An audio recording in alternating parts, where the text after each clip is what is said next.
अब हम नाउ ये प्रूव करना है कि u का ui के साथ ip निकालना है, तो बोलूँगा u कोमा ui, ये निकालते हैं वैल्यू। तो क्या बनेगा अपने पास, u की जगह तो है summation i equal to 1 to n alpha i ui comma ui। तो बताओ u1 u2 u3 un तो अपने पास ऑर्थोनॉर्मल दे रखे हैं पहले से ही, तो ui का ui के साथ निकालूंगा तो वैल्यू बनेगी 1, अदरवाइज क्या बन जाएगा 0।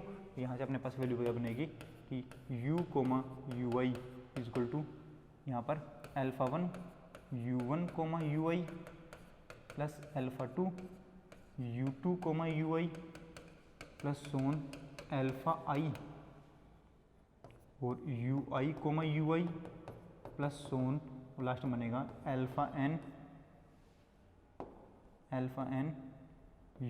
un कोमा ui, ये बनेगा। बाकी सारे तो हो जाएंगे 0, सिर्फ ये बचेगा अपने पास नॉन जीरो। तो हम क्या लिखेंगे यहाँ से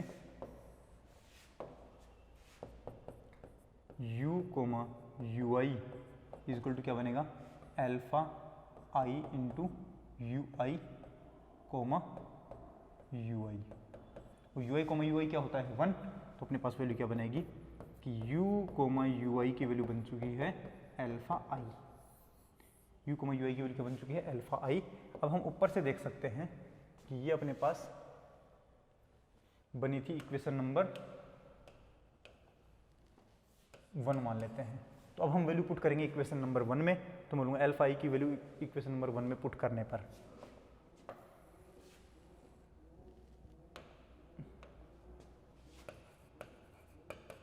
put the value of alpha i in equation number 1,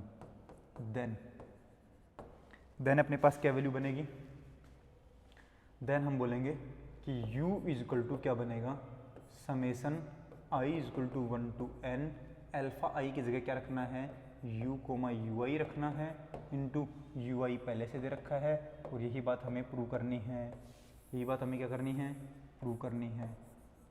एक बार स्टेटमेंट को वापस से देखते हैं। अपने पास प्रूव करना है स्टेटमेंट नंबर 3 से स्टेटमेंट नंबर 4। स्टेटमेंट नंबर 3 क्या है अपने पास,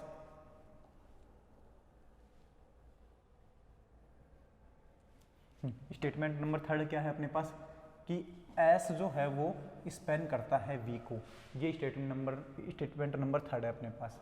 और तब हमें ये बात प्रूव करनी है कि u अगर कैपिटल V के अंदर से एक एलिमेंट लेता हूँ तो u की वैल्यू मिलनी चाहिए ये वाली, ये बात हमें प्रूव करनी है। तो हम सबसे पहले कहेंगे कि u belongs to capital V मान लेते हैं, और साथ में s जो है वो v को स्पेन कर रहा है, इसका मतलब v का हर एक एलिमेंट s के लीनियर कॉम्बिनेशन में लिखा जाएगा, और ये u जो है वो भी v का ही एलिमेंट है। इसका मतलब इसके लिए अपने पास एक alpha 1 alpha 2 alpha 3 alpha n इस प्रकार से एग्जिस्ट करेंगे कि u जो है वो लीनियर कॉम्बिनेशन बनेगा s का, तो u जो है वो लीनियर कॉम्बिनेशन बन गया s के एलिमेंट्स का। ओके, देन अब हम u को क्या प्रूव करना है, u को मैं ui निकाल लें, तो मैं बोलूँगा u को मैं ui निकालते हैं तो क्या बनेगा u पूरा ये लिखा गया और ui ये लिखा गया। इसको ओपन करूँगा तो क्या बनेगा अल्फा 1 u1 कोमा ui, और ऐसे ही बीच में alpha i ui comma ui, और उसके बाद में ये बनेगा u1 u2 u3 un element है s के, और s हमारे पास पहले से ही ऑर्थोनॉर्मल दे रखा है, मतलब खुद का खुद के साथ ip 1 और बाकी सबके साथ 0, बाकी सारे तो हो जाएंगे 0, और ये अल्फा i वाला बचेगा क्योंकि ui कोमा ui बन गया 1। तो u कोमा ui की वैल्यू क्या बनेगी alpha i into ui comma ui, और ये अपने पास वैल्यू क्या बनेगी, ये वैल्यू बनेगी अपने पास कि u comma ui equal to ये बन गया 1, और ये बनेगा अल्फा i।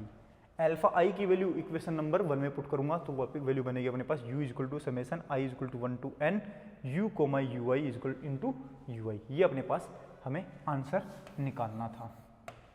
ठीक है, तो अब हम अगला प्रूव करते हैं, ये 3rd से 4th हो गया, अब हम प्रूव करेंगे 4th से 5th।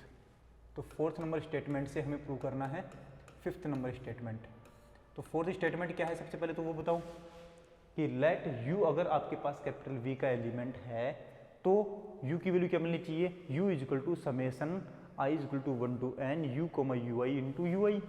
ठीक है, तो मैं ये बात मान लूँगा कि let u belongs to V, then u equal to क्या है summation i equal to 1 to n u comma ui into ui। then we have to prove that then we have to prove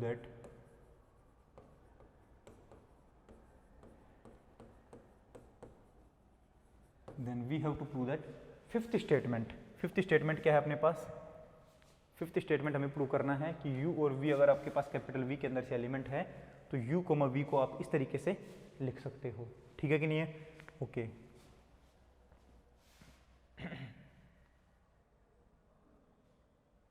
तो हमें prove करना है fifth statement क्या है? हमें u, v capital V के अंदर से लोगे तो u, v का IP जो बनेगा वो बनेगा summation i is equal to 1 to n u, ui into v, vi। ये बात हमें प्रूव करनी है। Then we have to prove that if u और v एलिमेंट है कैपिटल V के, देन u, v का IP इज इक्वल टू बनेगा summation i is equal to 1 to n u, ui into v, vi। ये बात हमें prove करनी है, ठीक है। इसको प्रूव करने के लिए जो हमारे पास कुछ भी गिवन है उसको हमें मानना है। तो मैं बोलूँगा लेट u अगर आपके पास v का एलिमेंट है तो किस टाइप से मिलेगा? u is equal to summation i is equal to 1 to n और वैल्यू बनेगी u, ui into ui। And अगर v एलिमेंट कैपिटल V का है तो हम कैसे लिखेंगे? v is equal to summation i is equal to 1 to n और v, vi इंटू vi। ये बनेगा। u अगर v का एलिमेंट है तो इस टाइप से लिखा जाएगा, और v अगर v का एलिमेंट है तो ये भी इस टाइप से लिखा जाएगा, क्योंकि हमें पहले से गिवन है जो भी v का एलिमेंट हो तो उसको हम इस तरीके से लिखते हैं। ठीक है। देन हमें u, v के बीच में IP निकालना है। देन हमें क्या करना है? u, v के बीच में IP निकालना है। मैं बोलूँगा देन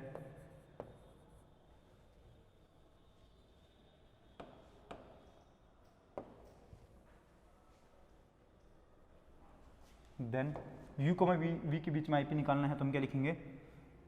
u, v का IP, u की वैल्यू क्या है वो लिख देते हैं summation i is equal to 1 to n u, ui into ui, comma, और ये क्या बनेगा? Summation i is equal to 1 to n v, vi into vi। ये बनेगा क्या? ठीक है। आगे हम बात करते हैं, ये प्रूव कर रहा था हमें शायद,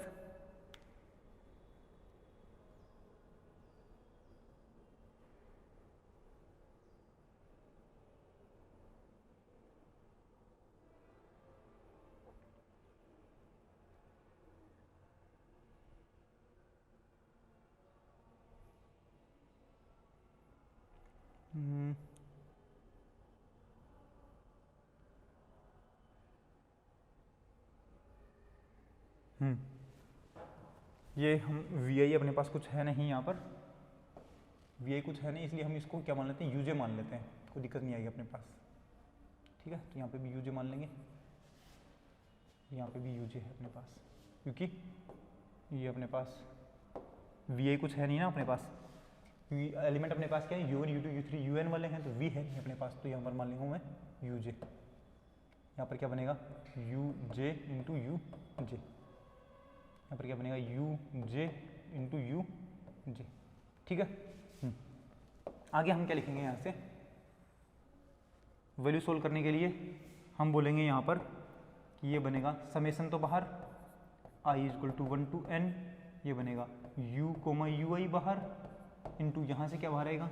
summation i is equal to 1 to n, या फिर j लिखा जाएगा तो ये बनेगा j, ये भी बनेगा j, तो बनेगा j is equal to 1 to n u, uj into, बस ये बनेगा इंटू ये ui और ये uj, ui, uj। ये वाली वैल्यू अपने पास फाइनली बनेगी। इसको हम क्या लिख सकते हैं? ये अपने पास इधर क्या बन रहा था? u, v बने जा रहा था, ये बनेगा u, v is equal to, ये पूरा तो ये देखो u कोमा uj क्या होता है, u1 u2 u3 ऑर्थोनॉर्मल दे रखे हैं, खुद के साथ IP बनेगा 1 और दूसरे के साथ बनेगा IP 0। जब i इक्वल टू j होगा, j इक्वल टू i होगा तब तो बनेगा 1, अदरवाइज 0 बनेगा। तो मैं बोलूँगा j इक्वल टू i के लिए क्या बनेगा 1, तो j इक्वल टू i के लिए क्या बनेगा अपने पास, यहाँ पर j इक्वल टू i, तो ये पूरा बन जाएगा। तो i equal to 1 to n, ये बनेगा u कोमा ui इंटू यहाँ पर बनेगा v, बनेगा v comma vi, v comma ui equal to क्या बनेगा e। और यही बात हमें प्रूव करनी थी क्या, हाँ यही बात हमें प्रूव करनी थी। और वापस इस चीज़ को समझ लेते हैं हम। सबसे पहले हमारे पास स्टेटमेंट में क्या गिवन है कि अगर आपके पास u एक एलिमेंट है v का, तो u को हम इस तरीके से लिख पाएंगे, ये तो हमें गिवन है, ठीक है। हाँ, then we have to prove that कि अगर आपके पास u और v दो एलिमेंट है कैपिटल V के, तो आप उन दोनों का IP निकालोगे तो आपके पास ये वाली वैल्यू बनेगी, ये आपको प्रूव करना है। तो यहाँ पर j ही लिख देते हैं, है ना, तो आई है पूरा, ये वाली वैल्यू हमें मिलेगी, ये बात हमें प्रूव करनी है। तो मैं लूँगा u हम कैपिटल V के अंदर से एलिमेंट लेते हैं तो u की वैल्यू ये बनती है क्या, गिवन है पहले से। v भी अगर आप कैपिटल V के अंदर से एलिमेंट लेते हो तो उसकी हालत भी इसकी जैसी होगी, ये कंडीशन और ये कंडीशन, दो कंडीशन मिल गई हमें। अब u कोमा v का IP निकालेंगे तो पूरा u पूरा v लिखा गया। यहाँ से जो कांस्टेंट पार्ट है ये और ये आ जाएगा बाहर हमारे पास, ये आ गया यहाँ पर बाहर। और वैल्यू क्या बनेगी अपने पास, वैल्यू बनेगी u comma uj, u1 u2 u3 un सारे क्या हैं ऑर्थोनॉर्मल है अपने पास। तो बोलूँगा खुद के साथ तो बनेगा IP 1 और दूसरे के साथ बनेगा IP 0। तो ui का जब यहाँ पर j की जगह i होगा तब तो बनेगा 1, अदरवाइज 0 बनेगा। तो j की जगह क्या लूँगा i, तो ये पूरा i वाला बन जाएगा, ये पूरा i वाला बन जाएगा। तो वैल्यू क्या बनेगी, u कोमा v का IP is equal to summation u comma ui into v comma ui। और यही बात हमें प्रूव करनी थी, यही बात हमें प्रूव करनी थी, ठीक है। अब हम प्रूव करते हैं 5th से 6th प्रूव करेंगे। और 5th स्टेटमेंट तो अभी हमने जो प्रूव किया था वही है। तो मैं बोलूँगा लेट u और v अगर दो एलिमेंट है कैपिटल V के, देन u कोमा v की वैल्यू क्या बनती है हमारे पास, बनती है summation i equal to 1 to n u comma ui into v comma ui, ये बना था अभी हमारे पास। Then we have to prove that,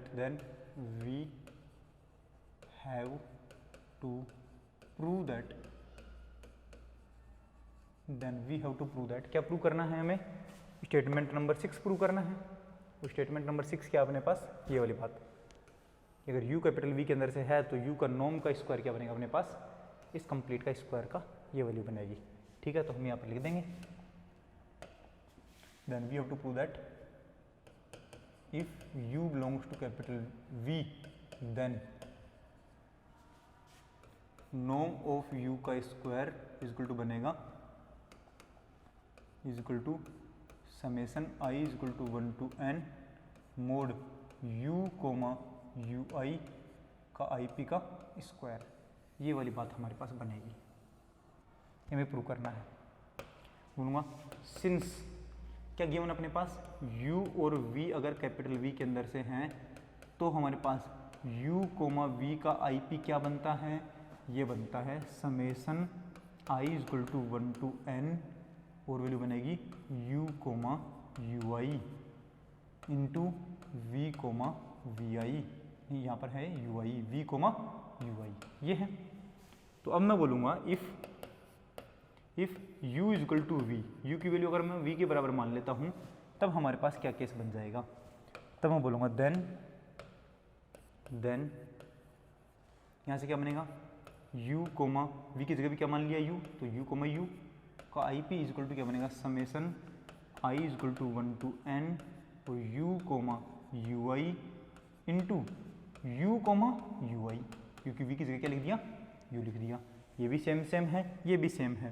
तो यहाँ से अपने पास वैल्यू क्या बनेगी, नॉर्म ऑफ u का square is equal to summation i is equal to 1 to n और ये क्या बनेगा मोड u कोमा ui का IP का स्क्वायर, ये वैल्यू बनेगी। और यही बात हमें प्रूव करनी थी। तो यही बात हमें प्रूव करनी थी। एक बार वापस से हम स्टेटमेंट देखते हैं।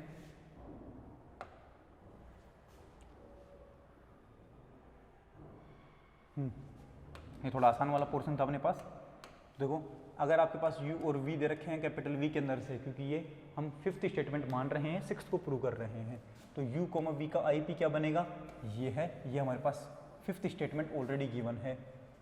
Then we have to prove that, हमें सिक्स्थ स्टेटमेंट प्रूव करना है कि u की वैल्यू अगर कैपिटल V के अंदर से लूंगा, देन u का नॉर्म का स्क्वायर इज इक्वल टू बनेगा i is equal to 1 to n summation और मोड u, ui का IP का स्क्वायर, ये वाली कंडीशन।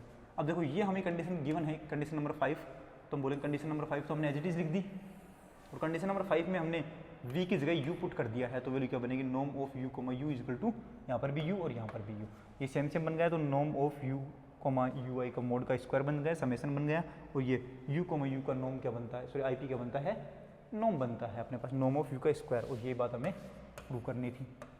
ठीक है क्या। अब लास्ट हमें क्या प्रूव करना है, सिक्स्थ वाले से फर्स्ट वाला प्रूव करना है। सिक्स्थ वाले से क्या प्रूव करना है, फर्स्ट वाला प्रूव करना है, और फर्स्ट वाला प्रूव करने के लिए हमें क्या करना पड़ेगा,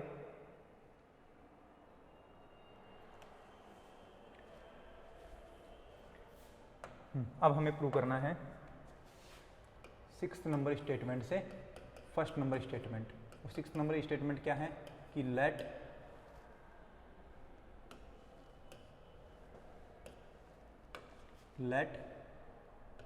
u belongs to v, then u, u मतलब norm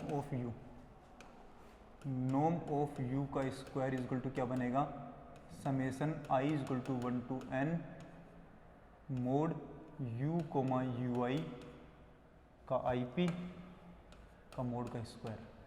then we have to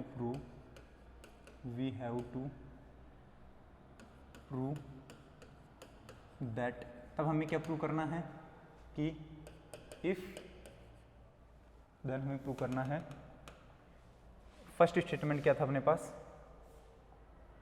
and we have to prove that orthogonal set S is complete.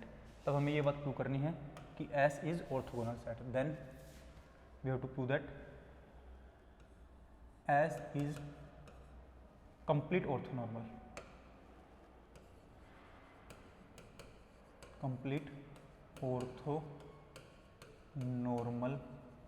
Set. और ऑर्थोनॉर्मल सेट का मतलब होता है, नहीं, कंप्लीट ऑर्थोनॉर्मल सेट का मतलब है कि इससे बड़ा कोई ऑर्थोनॉर्मल नहीं मिलेगा अपने पास। तो इसका प्रूफ के लिए हम बोलेंगे सबसे पहले कि लेट इट पॉसिबल, हमारे पास ये कंप्लीट नहीं है, तो मैं बोलूँगा let if possible, let it possible S is not complete orthonormal, complete orthonormal नहीं है। That is there exist a vector, V belongs to capital V such that norm of v is equal to 1 बन रहा है, norm of v is equal to क्या बन रहा है 1, and IP of v, ui is equal to बन रहा है 0। Then by condition sixth we have norm of v का square is equal to summation i is equal to 1 to n mod vi v, ui mod का square. अब ये बन गया अपने पास पूरा 0 यहाँ वाली कंडीशन से, तो मैं बोलूँगा अपने पास क्या बना, तो यहाँ से बन गया नॉर्म ऑफ v का स्क्वायर इज इक्वल टू क्या बन गया, summation i is equal to 1 to n, और ये पूरा बन गया 0, तो हम बोलेंगे नॉर्म ऑफ v का स्क्वायर इज इक्वल टू क्या बना है 0। इसका मतलब v कैसा बन गया है, 0 बन गया है, लेकिन v तो हमने ऐसा माना था कि जो कि 1 है, तो हम बोलेंगे विच इज कंट्राडिक्शन। तो इन दोनों इक्वेशन से हम क्या बोलेंगे, which is contradiction that norm of v का स्क्वायर इज इक्वल टू 1 मिलेगा। ये हमारे पास कॉन्ट्राडिक्शन आ गया है, क्योंकि ये तो नॉर्म ऑफ वी का स्क्वायर तो 0 बन रहा है, हमें चाहिए था नॉर्म ऑफ वी का स्क्वायर इज इक्वल टू 1। इसका मतलब हमने कुछ गलत मान लिया, तो हम बोलेंगे सो आवर अजम्पशन वाज रोंग, और अजम्पशन वाज रोंग। और क्या रोंग था कि हमने एस को कंप्लीट नहीं माना था, तो मैं बोलूँगा that is S is complete orthonormal set, complete orthonormal set है। ठीक है, इसको हम एक बार वापस से पढ़ लेते हैं, समझ लेते हैं, जल्दी से देखना, इसका क्विक रिवीजन करते हैं हम।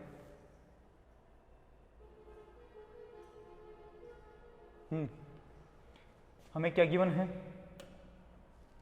u हमारे पास, क्योंकि 6th स्टेटमेंट दे रखा है तो 6th स्टेटमेंट अपने पास u v के अंदर से होगा, और इस प्रकार से होगा कि u का नॉर्म का स्क्वायर इज इक्वल टू ये मिलेगा, हमें ये गिवन है पहले से। Then we have to prove that, तब हमें प्रूव करना पड़ेगा, तो क्या प्रूव करना पड़ेगा हमें,